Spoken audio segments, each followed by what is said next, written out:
ராமநாதபுரம் மாவட்டம் பாம்பன் விசைப்படகு மீனவர்கள் வலையில் சிக்கிய சுமார் 8 கிலோ எடை கொண்ட அரிய வகை சூரியன் மீனை மத்திய கடல் மீன் ஆராய்ச்சி விஞ்ஞானிகள் ஆய்வு செய்தனர்.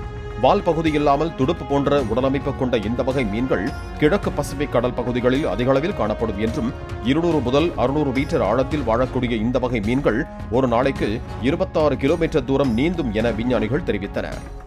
வணக்கம், நான் பாம்பன்லேருந்து விசைப்படகு மீன் பேசுகிறேன். இன்றைக்கி நம்ம ஊரில் ஒரு வித்தியாசமான மீன் சூரியன் மீன் சொல்லுவோம். இது வருஷத்துக்கு எப்போவாட்டு ஒரு நேரம் கிடைக்கிது. அது இந்த காற்று அடிக்கிற காலங்கள் மட்டும்தான் கிடைக்கும்.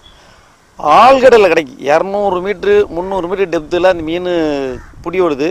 இது யதார்த்தமாக கொஞ்சம் கரை சேலவாட்டரில் வந்த மீன் எங்கள் வலையில் மாட்டிக்கிறது. வித்தியாசமாக இருக்கும். அந்த மீனை மற்ற நாட்டுகளில் சிரியா, அர்ஜென்டினா, சவுத் ஆப்பிரிக்கா அந்த மாதிரி நாடுகளில் சாப்பிட்றாங்க. நம்ம இன்னும் அதை சாப்பிட்டதில்லை. இப்போ அந்த மீன் புதுசாக வரவும் இதை மக்களுக்கு காமிக்கணும் அப்படிங்கிற ஃபிஷரிஸில் இன்றைக்கி அதை எடுத்துருக்காங்க. இது என்னென்ன இதில் இருக்குது அப்படின்னு சொல்லி.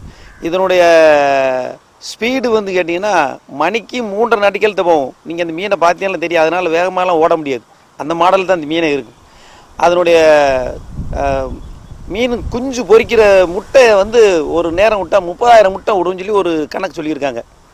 அப்போ இப்படிப்பட்ட மீன் நமக்கு வந்துச்சுன்னா மக்கள் சாப்பிட்டா நல்லா இருக்குமா அப்படிங்கிறதுக்காண்டி இந்த ஃபிஷரிஸில் எடுத்து கொண்டு போயிருக்காங்க. அந்த நல்ல ரிசல்ட்டை மக்கள் கொடுத்தாங்கன்னா எங்களை மாதிரி மீனவர்களுக்கு இந்த மாதிரி மீன் வந்துச்சுன்னா இன்னும் இந்த விலைக்கு நல்லா விற்கலாம் அப்படிங்கிறது எங்களோட நம்பிக்கை.